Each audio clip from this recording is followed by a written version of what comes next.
clássico a respeito da Escritura Sagrada, a sua inspiração, a sua utilidade, e a sua suficiência. Segunda carta de Paulo a Timóteo, no capítulo 3, do versículo 14 a 17.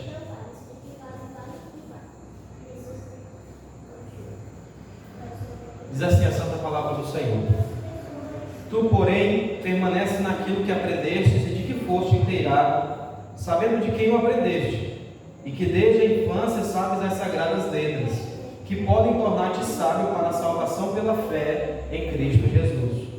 Toda a Escritura é inspirada por Deus e útil para o ensino, para a repreensão, para a correção, para a educação na justiça, a fim de que o homem de Deus seja perfeito e perfeitamente habilitado para toda boa obra. Vamos mais uma vez ao Senhor em oração, rogando a sua graça e misericórdia. Eterno Deus, bendito Pai, Pai de nosso Senhor Jesus Cristo, Senhor, rogamos a Ti a Tua graça, a Tua misericórdia, rogando, Deus, ao Teu Espírito Santo, que o Senhor incline o nosso coração, Pai, para que possamos assim estarmos atentos à Tua voz, à Tua palavra, que o Teu Espírito Santo possa nos conduzir nesse estudo, Senhor, para que assim sejamos edificados por meio da Tua santa e gloriosa palavra, para que não saiamos, ó Deus, somente com intelecto ou conhecimento mais robusto, mas que a nossa alma possa se deleitar, Senhor, no fato de que o Senhor quis se revelar a nós por meio da Tua gloriosa palavra. Pai, eu te rogo, fala conosco. Eu creio, Pai, em nome de Jesus, é que eu te peço. Amém e amém. Meus irmãos, no estudo passado nós vimos o modo como Deus se revelou, se fez conhecido, tanto na revelação geral, aquela revelação que vemos com os céus, como diz o próprio Salmo 19, os céus proclamam a glória de Deus e o firmamento anuncia as obras de suas mãos. Apesar dessa revelação não ser suficiente para trazer ao homem redenção, perdão dos pecados, mas todavia Deus se revela na criação como em forma de juízo, a ponto de nenhum homem ser indesculpável diante de Deus, como diz Paulo aos Romanos, e onde analisamos isso no estudo passado. No estudo passado nós fizemos uma introdução do que é revelação, a revelação geral, a revelação especial, e principalmente hoje nós vamos analisar essa parte da revelação específica, onde Deus se revela gloriosamente nas Sagradas Escrituras, no texto sagrado que temos em mão hoje. Então, nós vemos como Deus se revelou por intermédio da sua palavra, como diz também no Salmo 19, versículo 7, onde Deus se revela a nós de forma gloriosa, tanto de forma verbal durante a história, como também por meio da sua palavra escrita, que é o assunto de hoje do nosso estudo de forma mais específica.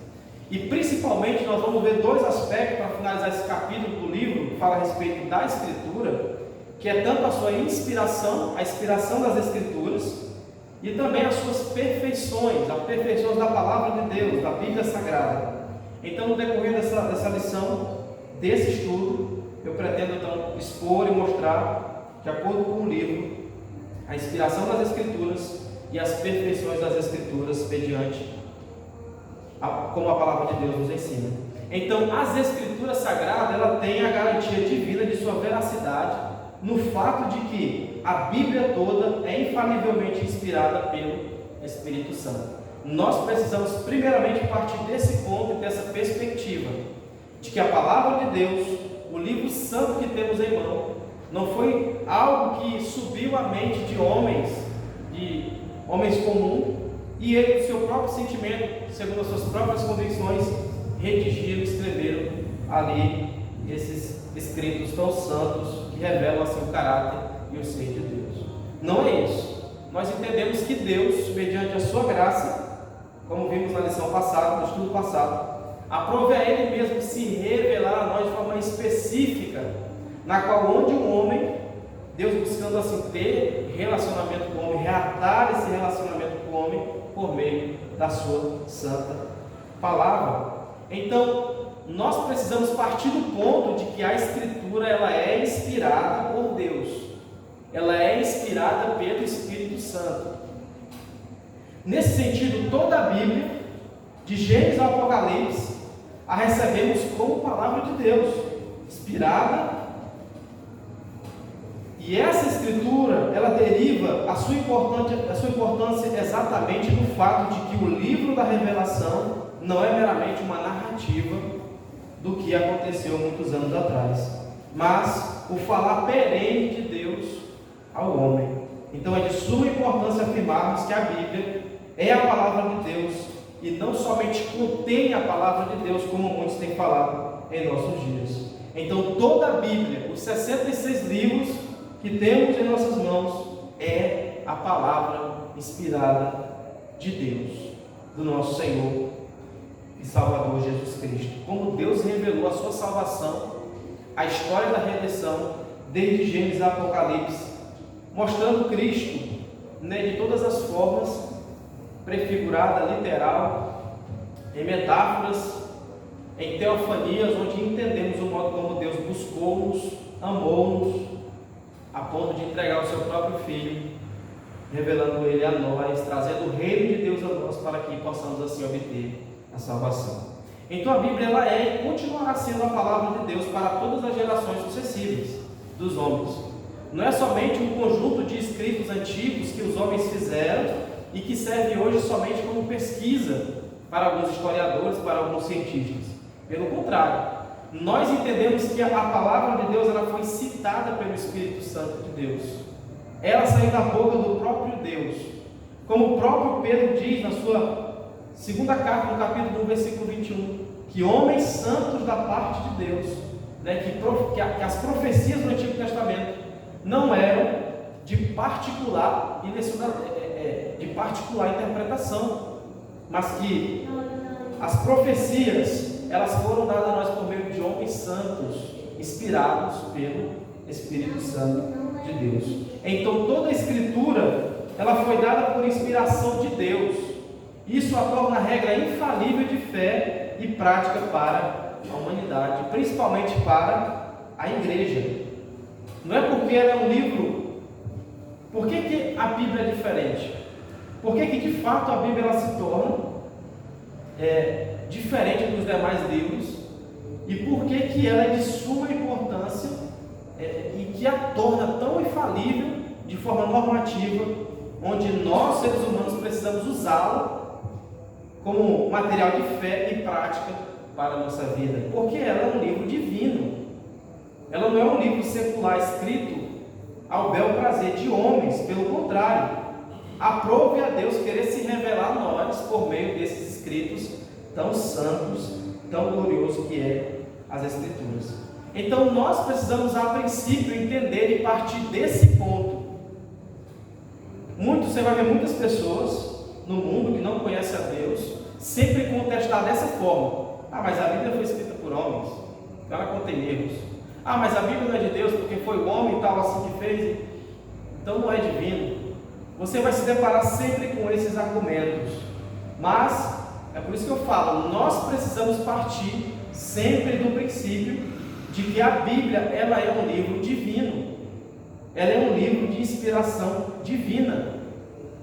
Inspiração fala como se Deus tivesse soprado, como se Deus tivesse falado especialmente, de forma específica, por meio da sua palavra.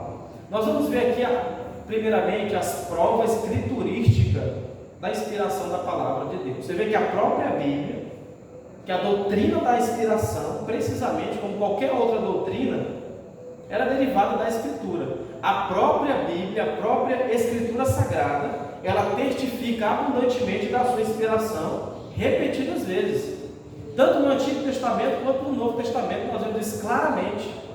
A própria palavra testificando de si, de que ela é inspirada por Deus, de que ela é um livro divino.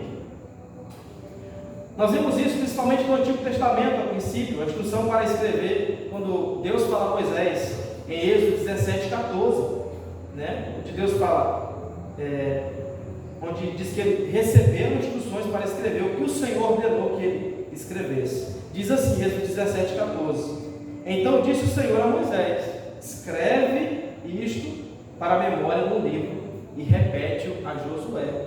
Então foi o próprio Deus que disse: escreve-o, para que fique como memória, tanto para ti quanto as demais gerações. Êxodo 34, 27 também diz assim: disse mais o Senhor a Moisés: escreve estas palavras, porque segundo o teor destas palavras eu fiz aliança contigo e com Israel. Então nós vemos que é o próprio Deus que se revelou, que pede para que Moisés, o seu servo, o seu profeta, escreva o seu santo livro. Irmãos, a primeira pessoa que vemos na Bíblia Sagrada escrevendo a palavra, mostrando a palavra de Deus escrita, é o próprio Deus, que escreve nas duas tábuas 10 mandamentos e dá a Moisés. O próprio Deus se manifesta de forma escrita, se revelando a si mesmo, dando autenticidade da sua inspiração, daquilo que é escrito na sua palavra. Também os escritores do Antigo Testamento, especificamente o apóstolo Paulo, ele afirma, falando das suas próprias palavras como palavras ensinadas pelo Espírito Santo. Em 1 Coríntios 2:13, Paulo fala disso. E ele afirma também que Cristo está falando nele, por intermédio dele.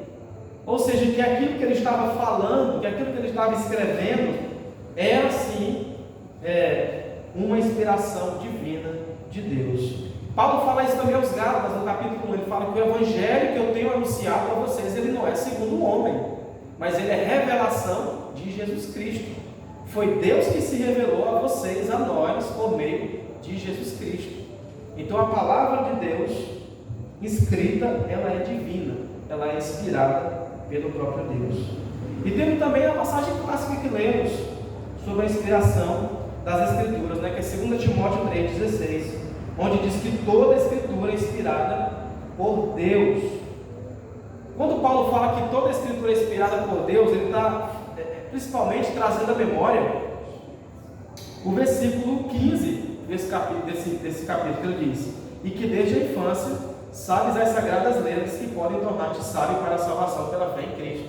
Ele está falando do Antigo Testamento. Olha, toda essa Escritura é inspirada por Deus, tanto aquela do Antigo Testamento, quanto essa dada pelos apóstolos, por Jesus, pelos seus servos do Novo Testamento. Então toda ela é inspirada, toda. Então, a falácia que muitos dizem, muitos teólogos liberais, muitos que negam a inspiração das Escrituras, principalmente com o advento do racionalismo, onde muitos se tornaram tão céticos a ponto de não crer no espiritual e dizerem que ninguém pode dizer que a Bíblia é divina, que ela é inspirada por um Deus ou por uma força maior. E eles, muitas das vezes, querem se posicionar dizendo que ela é divina, mas só em alguns aspectos, onde a parte das Escrituras que contém a palavra de Deus, mas nós sabemos que não. Paulo está dizendo aqui que contém, que a Bíblia contém, diz que toda a Escritura é inspirada por Deus, toda ela. Então não há partes que o homem falou humanamente, dele mesmo, de sua própria concepção e pensamento, e outra que Deus falou divinamente, inspirado, negativo. Nós cremos que toda a Escritura, ela é sim palavra de Deus, porque nunca ninguém jamais, como eu falei, citando o apóstolo Pedro, na sua segunda carta, porque nunca jamais qualquer profecia foi dada por vontade humana. Entretanto, homens santos falaram da parte de Deus, movidos pelo Espírito Santo. Quando a Bíblia fala que homens de Deus foram movidos pelo Espírito Santo, nós precisamos entender também, no século XV era ensinado que, no período da Reforma, que a inspiração das Escrituras era mecânica, onde os homens eles conseguiram redigir as Sagradas Escrituras como que algo mecânico, onde o próprio Deus é que conduzia eles e fazia com que eles falassem aquelas palavras.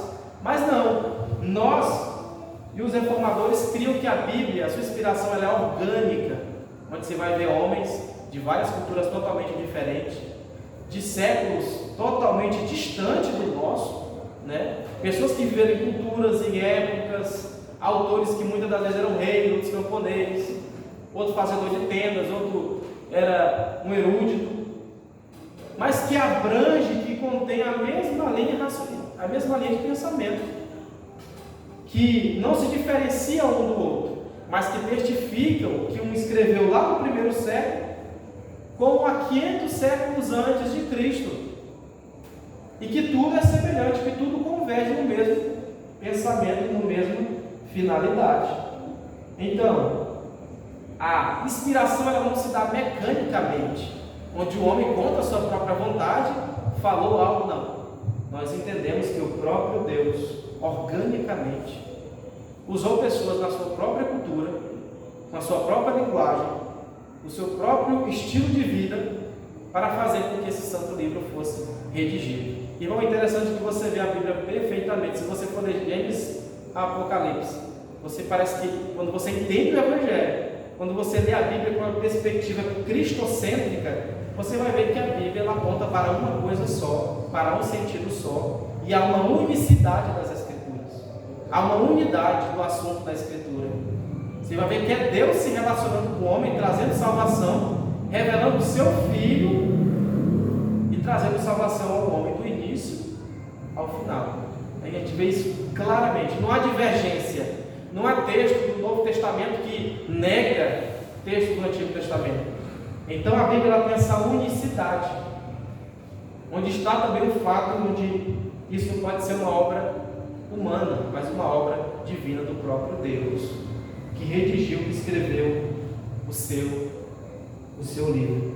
Então qualquer teoria, irmãos, qualquer teoria que pretenda negar a inspiração das Escrituras é um artifício de Satanás, um ataque contra a verdade de Deus. E de fato é, porque até o próprio Satanás ele sabe e conhece toda a Bíblia e sabe que ela é inspirada e divina. Eu acho que não existe alguém mais crente do que ele no meio do povo evangélico, né? A Bíblia diz que Satanás é crente a ponto de tremer, assim como ele quanto os demônios, a ponto de ter essa crença, essa fé em Deus, do que muitas pessoas que dizem que em Deus de fato não creem. Então é artifício dele, é obra dele fazer com que seja suscitado teorias para a negação da inspiração escrita, verbal das Escrituras Sagradas do Senhor. É um ataque contra a verdade de Deus. Você vê que Satanás é o pai da mentira, e ele faz de tudo com que o povo de Deus titubie entre dois pensamentos. Por isso que a palavra de Deus é bem clara, né? Que nós não podemos servir a dois senhores, que de fato nós precisamos seguir a Deus com as riquezas. A Bíblia é bem clara, específica no seu ensino, de forma prática, às vezes complexa, mas de forma clara e simples.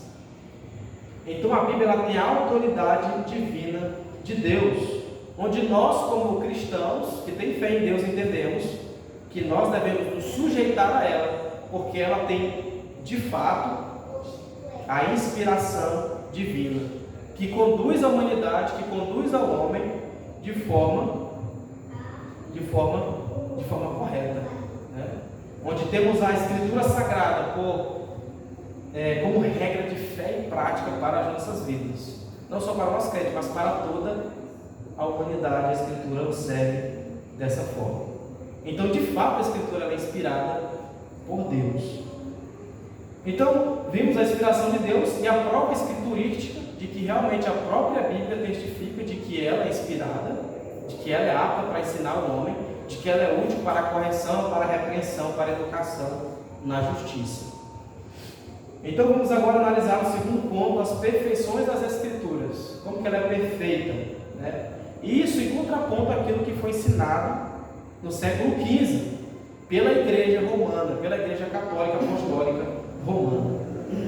Ideias essas, irmãos, que permeiam até os nossos dias. Pensamentos, teorias que não mudaram, só colocaram maquiagem nessas ideias, nessas teorias. E muitos crentes, vergonhamente, se tornam adeptos dessas ideias e às vezes nem sabem e creem de forma errada.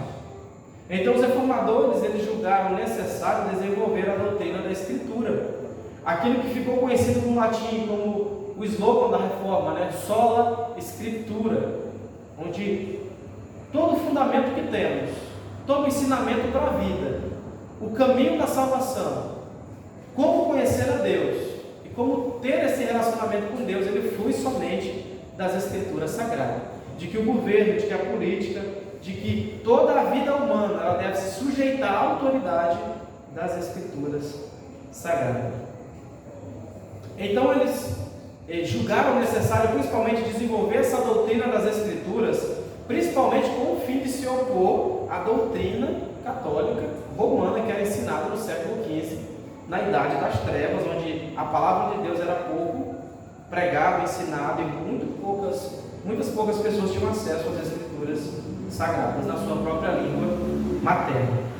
Então vamos destacar pelo menos 3 pontos que eles enfatizaram, os reformadores no período da Reforma, que é a autoridade da Escritura, a necessidade da Escritura e a suficiência das Escrituras como regra de fé e prática para as nossas vidas. Então, primeiro, a autoridade da Escritura. A igreja de Roma ela insistia que a Bíblia ela não tinha nenhuma autoridade de si mesma.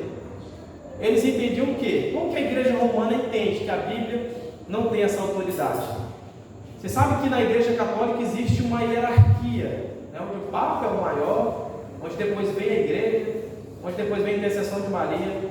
A Bíblia está lá embaixo, as Escrituras estão lá embaixo, e ela de si mesma não tem nenhuma autoridade.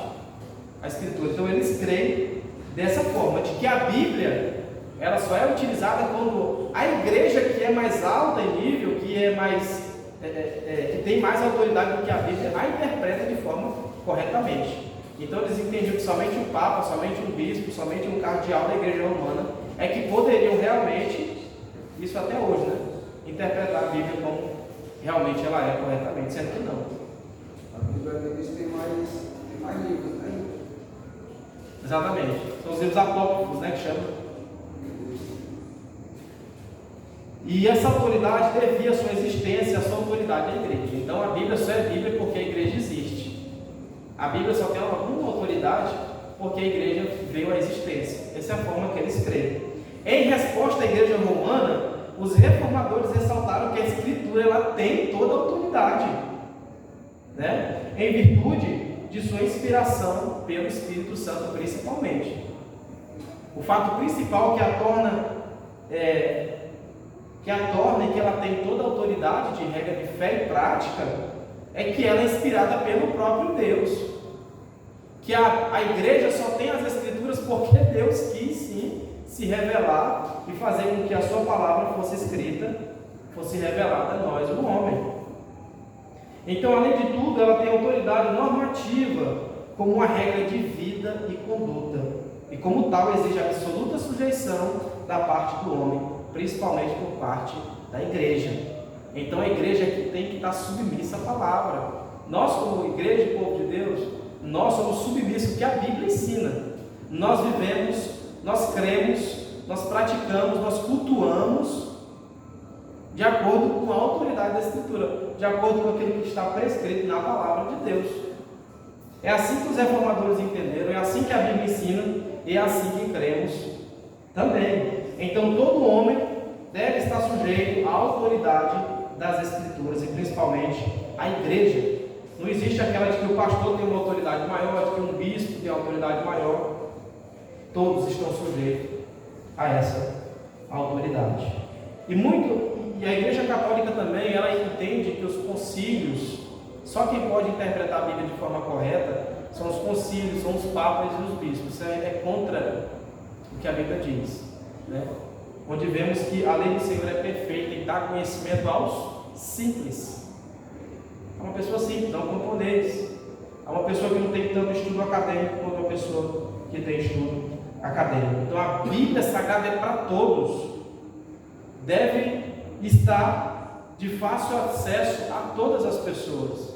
E os reformadores ressaltaram principalmente isso. Ela tem sim toda a autoridade porque ela é inspirada por Deus e ela é divinamente inspirada.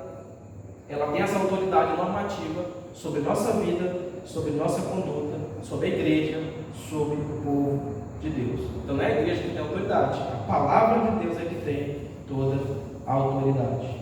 E segundo, a necessidade da Escritura. A igreja romana ela não reconhecia a importância, a utilidade da Escritura. Ela não considerava ela como absolutamente necessária para eles. Você percebe que na igreja católica romana, que já foi católico romano, né, sabe que a cultura, principalmente a liturgia deles, está maior do que a Bíblia ensina. Então ela não é suficiente para reger o modo como eles vivem. Porque ele já parte também desse princípio, de que a igreja está acima da Escritura, de que a igreja tem essa autoridade sobre a própria Escritura. Então, já do fundamento que eles partem, você vê que vai ter um entendimento errado em todos os aspectos. A Bíblia Sagrada, ela é a nossa única regra de fé e prática. Não tem nem como a gente dialogar com raciocínio, com um pensamento desse, dos católicos romanos. Porque nós entendemos a necessidade crucial das Escrituras para nossas vidas. E os reformadores ressaltavam também que a Escritura, ela continua a ser necessária e útil, como Paulo diz a Timóteo, para o ensino, para a repreensão, para a correção, para a educação na justiça. Então a Bíblia é impossível ter fé, é impossível servir a Deus sem ter a revelação específica do próprio Deus, do próprio Senhor, revelado em cada página das Escrituras Sagradas. E o que o texto de Paulo diz? O que ele está querendo dizer especificamente quando ele fala que toda a Escritura é inspirada por Deus e útil para o ensino, para a repreensão, para a correção e para a educação na justiça, a fim de que o homem de Deus seja perfeito e perfeitamente habilitado para toda boa obra. Aqui também nós entendemos uma perspectiva redentiva, onde a Bíblia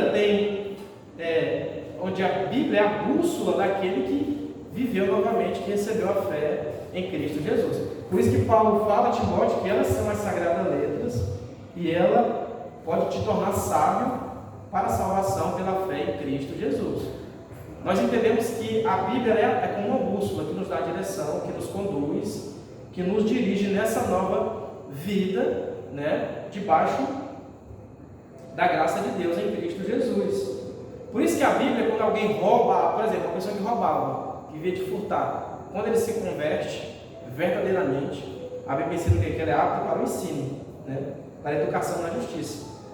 A Bíblia vai ensinar que ele não deve mais roubar, ele deve trabalhar com as próprias mãos. Paulo fala isso aos Efésios, para que tenha assim o que acudir ao necessitado. Então, além dela ser toda ela inspirada por Deus, ela é útil para nos ensinar, para nos instruir em toda a nossa vida, em cada aspecto da nossa vida.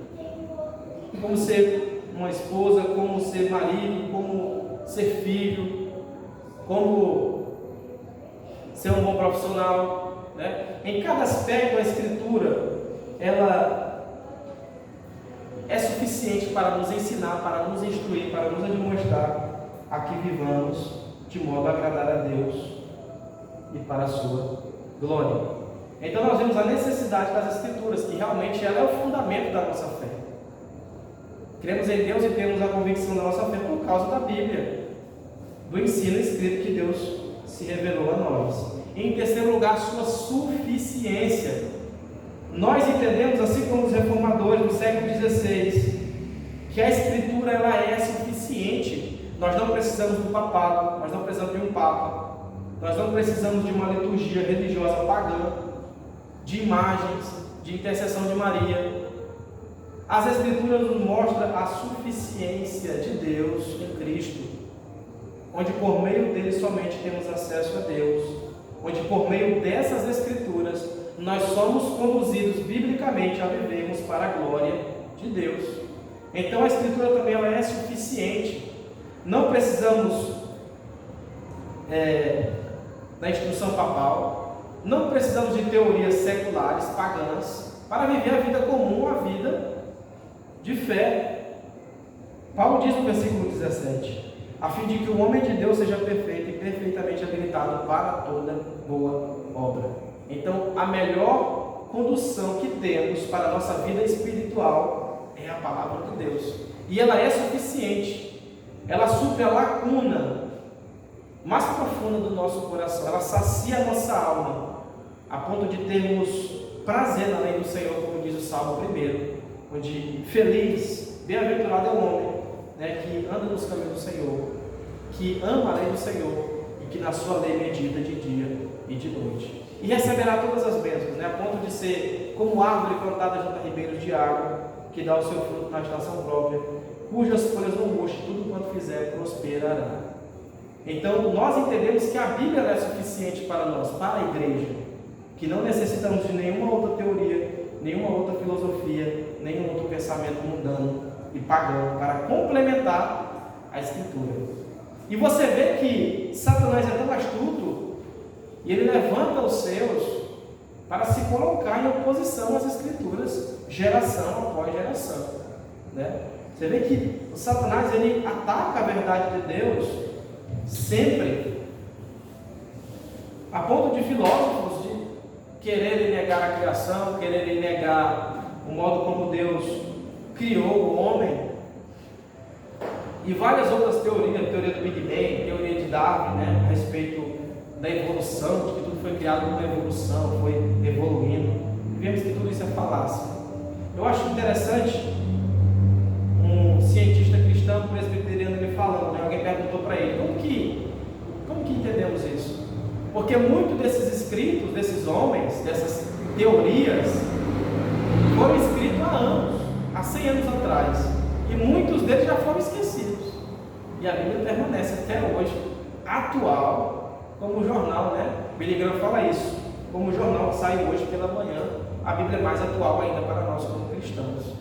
Então, ele fala, se você colocar a Bíblia no meio, numa prateleira, numa biblioteca, e os livros filosóficos, científicos do lado, você vai ver que vai passar anos e séculos, aqueles livros, aquelas ideias vão ficar para trás. A Bíblia não, ela permanecerá intacta, né? Mostrando assim como devemos viver, de modo a agradar a Deus e para a glória de Deus. Eu acho impactante uma frase de John Flavel, do século XVII, onde ele diz que as Escrituras ensinam a melhor maneira de viver, a maneira mais nobre de sofrer e a mais confortável de morrer.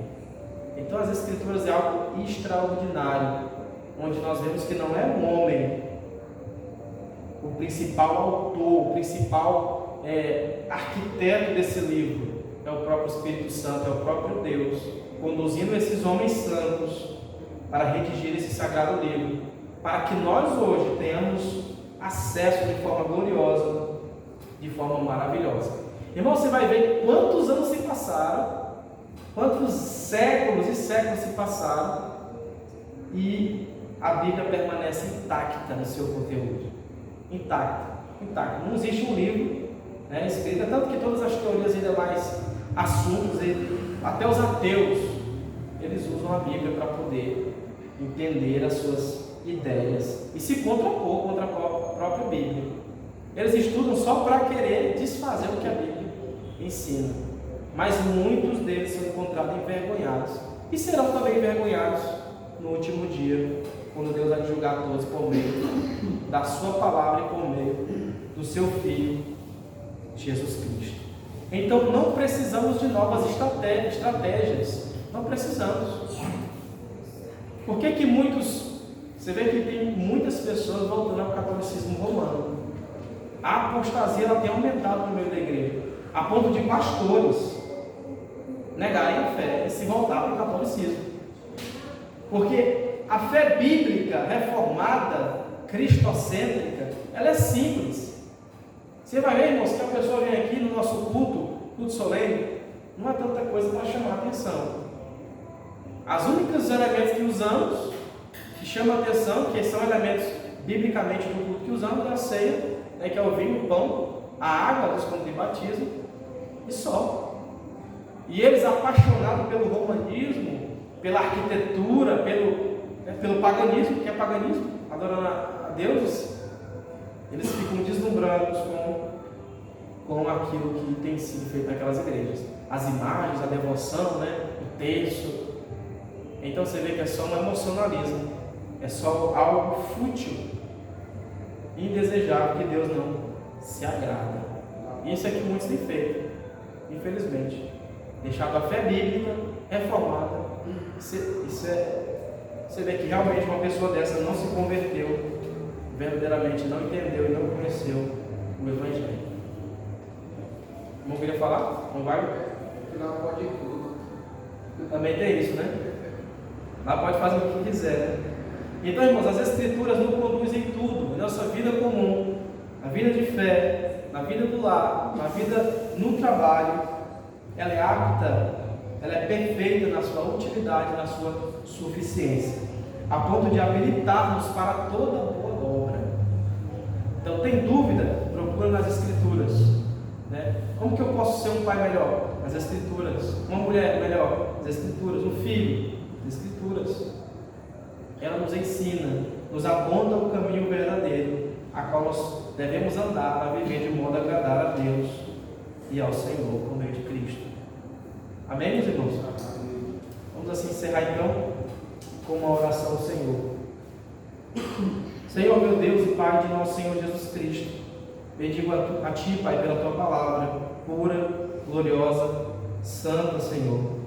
Que se nós formos pegar essa noite para falarmos das Suas perfeições, da Sua maravilhosa, Pai, revelação específica, nós iremos amanhecer no dia, Pai. Mas como é bom meditar na Tua palavra, Pai, saber que ela mostra-nos o caminho verdadeiro a que devemos seguir, e que ela é suficiente, Pai, para nos revelar o Senhor, para nos revelar a Sua glória, a glória de Cristo Jesus, o nosso Salvador. Nós bendizemos o Senhor, Pai, pela Tua palavra, que é perfeita, que nos conduz de modo a que vivemos agradar o Senhor e para a Sua glória. Às vezes andamos de modo, Pai, e nos afastamos do caminho, mas a Tua palavra nos mostra a vereda correta, nos chama a nossa atenção a que vivamos para a Tua glória e para o Teu louvor. Abençoa-nos, Senhor, nessa noite e roga a Tua bênção sobre nós. Em nome de Jesus eu te peço e te agradeço. Amém. Amém, meus irmãos? Os irmãos querem fazer algum complemento? Algum comentário? O irmão pode ficar à vontade. Se não, vamos louvar o Senhor com mais um hino para finalizarmos. O hino 3. A igreja em adoração.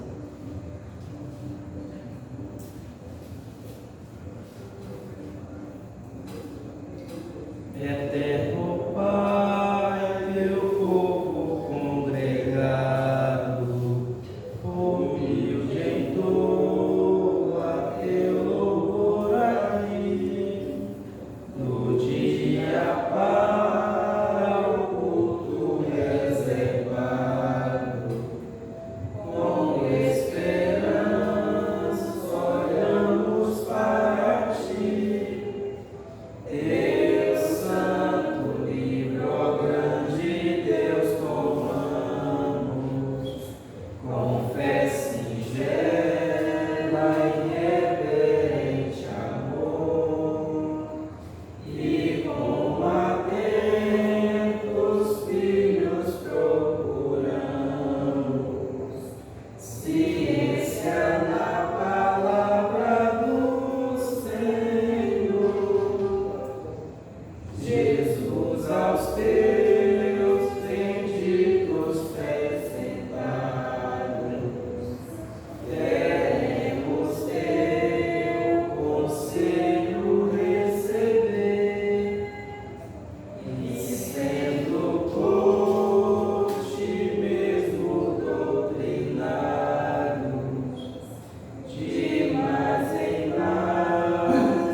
Pai, por este dia, pelo Senhor ter nos guardado, ter nos trago aqui essa noite para meditarmos na Tua Palavra, Senhor.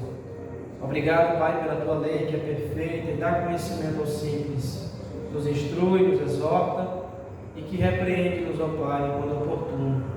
Obrigado, Senhor, por falar conosco, por aprendermos do Senhor.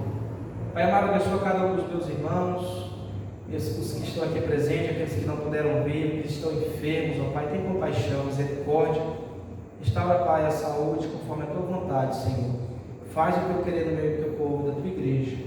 Também eu te rogo que o Senhor leve-nos em paz para os nossos lares, nos conduza que vivamos, ó Pai, um restante de semana na Tua presença, de modo que o Teu nome seja glorificado, Pai.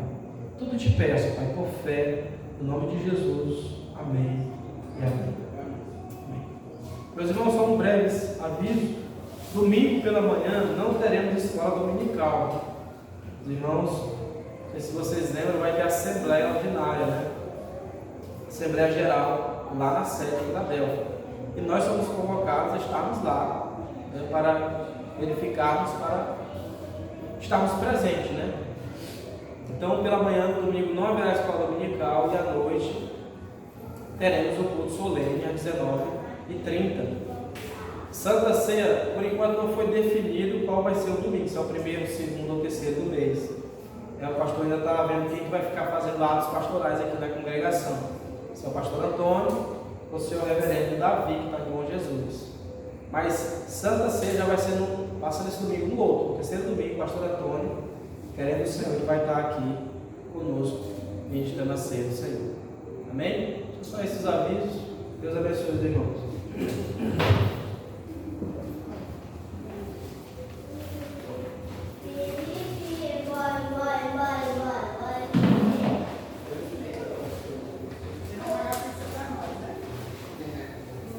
Deus,